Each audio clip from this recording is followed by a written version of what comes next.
Bodybuilding circles usually consist of two schools of thought. You have one, worshiping the almighty pump as the 10 commandments. That's all you need to get big.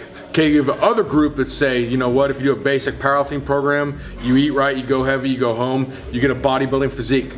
Both are totally incorrect. You need to do both if you want to maximize size. So the method we use today is called breakdowns. This is a method that devised by my mentor, Fred Hatfield, and we discussed it extensively. Actually, one day we were on a boat in Japan, believe it or not. We were having a few beers and we discussed this very intricately on this method, and it's an amazing method. And what it does is it's a holistic approach, and Dr. Hatfield first wrote about this in a hardcore bodybuilding, a scientific approach, like, I don't know, like 1982 or something. It's quite a while ago. And this is an amazing method, and there's research to back it up too. There was a study out of Japan that showed that people that did a 5 sets of 5 training regimen gained an additional 8% of muscle when at the end of that 5 sets of 5 they added on a 20 rep back off set. Okay, so it's very similar to breakdowns. Okay, there's another study that showed that people that followed a bodybuilding regimen and a powerlifting regimen had similar gains in hypertrophy. So what this basically tells you is to maximize muscularity, it's going to require a holistic approach, and you're going to have to do both. And breakdowns are exactly just that. So what a breakdown is, set number 1 on a breakdown is you do a heavy weight you're capable of 4 to 6 reps with. Okay? Set 2, you're gonna reduce that weight by 15 to 20%, and the goal is to hit 10 to 15 reps. Okay, so set 3, your final set, you're gonna cut the initial starting weight in half, and your goal is 25 to 30 reps. Okay, so let's use this practical example. So you start off with 400 pounds on the squat, okay? So you go 400 for anywhere to 4 to 6 reps. Let's go, champ, here we go.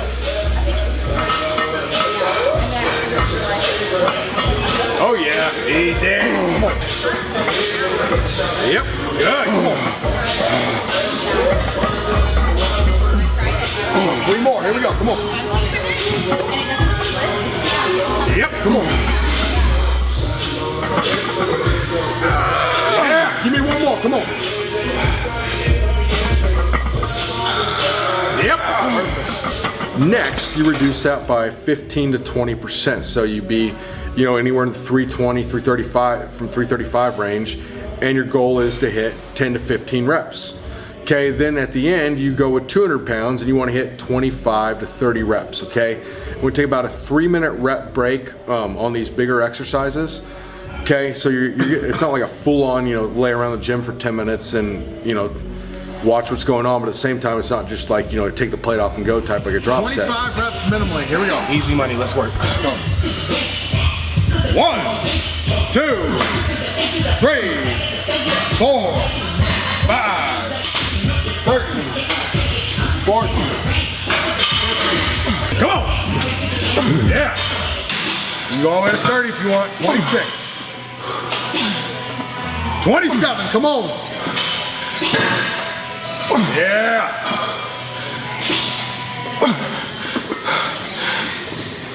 Stop! Good job, dude.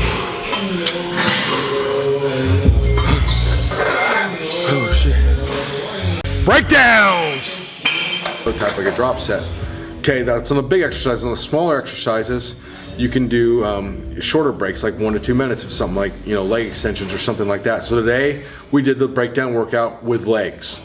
Okay, you could apply this to any sort of split you wanted to. It could be a full body split, push, pull, whatever.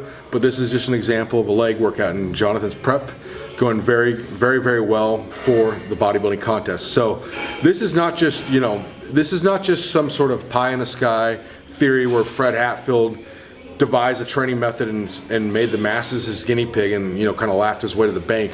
Fred Hatfield was a trainer to Lee Haney. Okay, I'm sure everybody here knows who Lee Haney is, but breakdown specifically is a method he used with I think one of the greatest bodybuilders of all time, Mike Quinn. He's very underrated. Mike Quinn was called the black sheep of bodybuilding by many pundits. So put it this way, the dude likes to get after it. He can take pain. He's a badass. So you need that sort of street fighter mentality if you want to take this to the next level. If you're not going all out here, it's not gonna matter. So we're doing high reps, low reps, we're getting the fast twitch fibers, slow twitch. We're doing it all. This is a holistic workout. Yeah. So we went from 4 to 6, 10 to 15, and then 25 to 30 reps on the final set. And the only exception to that was on the leg curls. We went 5, 10, 15. The reason being there is when the knee flexion hamstring exercises, found out generally people get a better adaptation because of the predominance of fast twitch fibers doing lower reps. So that was the adjustment there. And then the Romanian deadlifts on the belt squat, which was a nice variation for that particular exercise.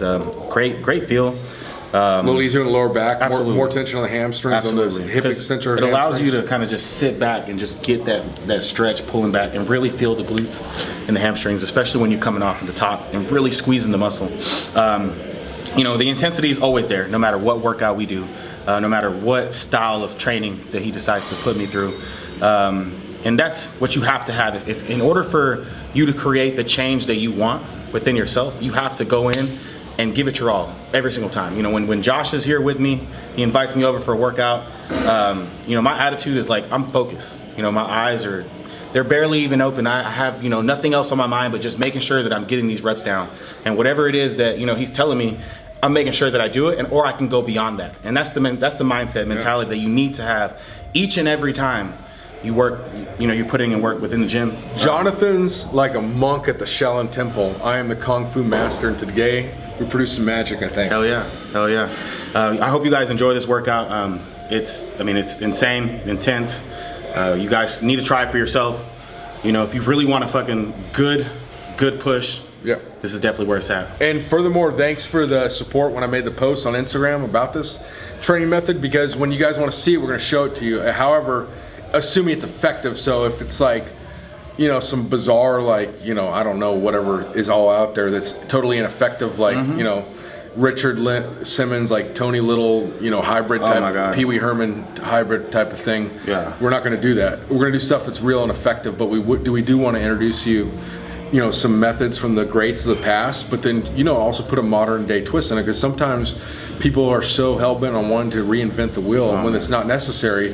However, you know, we talk about evolution, okay? So macroevolution in like biology would be like, you know, some goo evolved into an animal to a human being or whatever, okay? So just abrupt, crazy changes.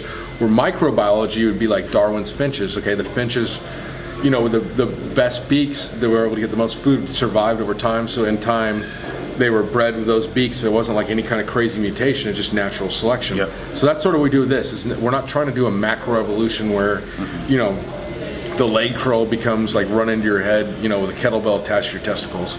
We're doing a microevolution where we're just trying to, you know, hone and fine tune it. Because I remember Fred Hatfield said the reason he wanted to mentor me initially was not because, it was because mainly he felt like I wasn't trying to reinvent the wheel. He said, I've passed you the torch and you're gonna take it from here. You're not trying to do some crazy bogus thing just to get likes and things like that.